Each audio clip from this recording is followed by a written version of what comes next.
Mbolwani, l'homme, dans la grandeur de son absurdité, a trouvé le moyen de dépendre d'une œuvre dont il est l'auteur. C'est généralement un papier, quelquefois des pièces de métal auxquelles on attribue de la valeur.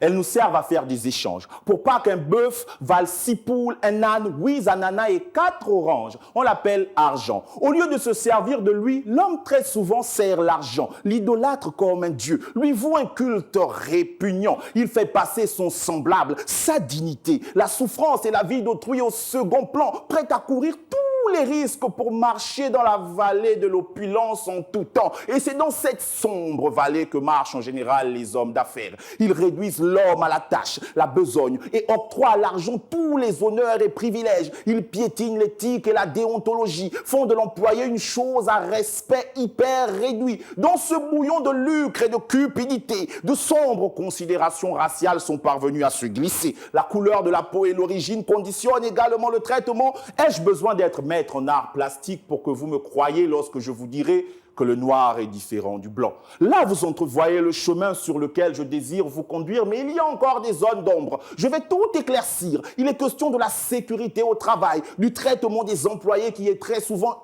inégal dans les moments de calme comme dans les drames. Comme quoi le chien ne change jamais sa manière de s'asseoir. Et que noir, c'est noir, qu'importe qu'on fasse rentrer des milliards, mais la vie de l'employé vaut-elle si peu pour que soient négligées les mesures de sécurité? L'accident est ce que jamais on ne souhaite, mais sécuriser, c'est avant tout anticiper, envisager les cas les plus extrêmes pour au mieux les éloigner, réduire au maximum leur surgissement, le but étant de travailler pour mieux vivre, pas pour terriblement trépasser. Et nous passerons des slogans déconnectés de la réelle douleur tels que « Je suis Perenco », la récupération émotionnelle sur le bas-côté, de grâce. La sécurité au travail semble être minimisée. On se contente de quelques normes de QHSE, des EPI, casques, chaussures de sécurité, combinaisons. Mais ce ne sont là que des mesures basiques. Quand on sait que sur des sites pétroliers, on fricote avec le diable, des substances instables, hautement inflammables, dont la pression est sans égale. Pour une négligence aussi infime soit-elle, les conséquences peuvent être gigantesque. On se rappelle encore l'explosion de la plateforme British Petroleum au large du golfe du Mexique en 2010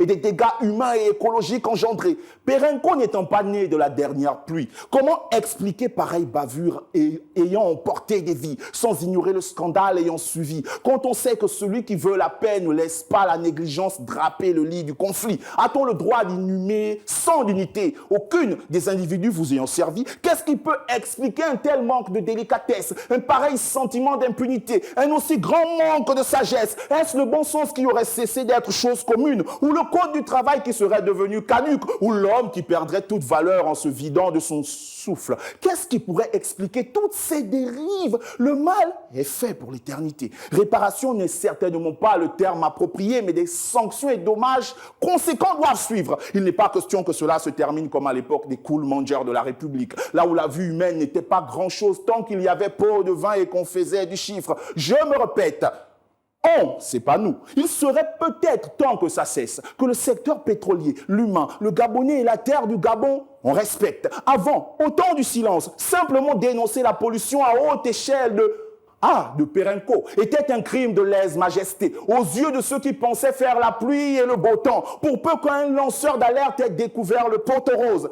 L'exil fut son unique moyen d'échapper à la nébuleuse. L'argent passait avant le Gabon et ses hommes. Aux yeux de ses ogres, le cartel de Medellín a plié bagage. Il n'est plus question que le désordre soit caressé dans le sens du poil, que plus aucune société pétrolière ne se considère intouchable. Au cas contraire, ces vies humaines, nos discours, toute la peine et les plaintes faites tomberont dans le bassin de l'oubli. Le mal est plus profond. Ce drame n'est qu'une alerte. À trop jouer avec le feu, il arrive qu'on minimise la capacité de la braise. Un tel laisser-aller n'existe que parce que des décennies durant, on l'a cautionné. Tout est vraiment à refaire. Ne prenez point ce slogan pour pur divertissement, c'est sérieux. Faut pas blaguer. Le but n'étant pas de ressasser le passé, mais tout de même de rappeler à chacun ses responsabilités, de désosser le corps de l'impunité qui enfle l'ego et l'insolence de ses privilégiés, de ces sociétés qui, le Gabon, devront désormais apprendre à respecter. En France, la justice boxe tout le monde.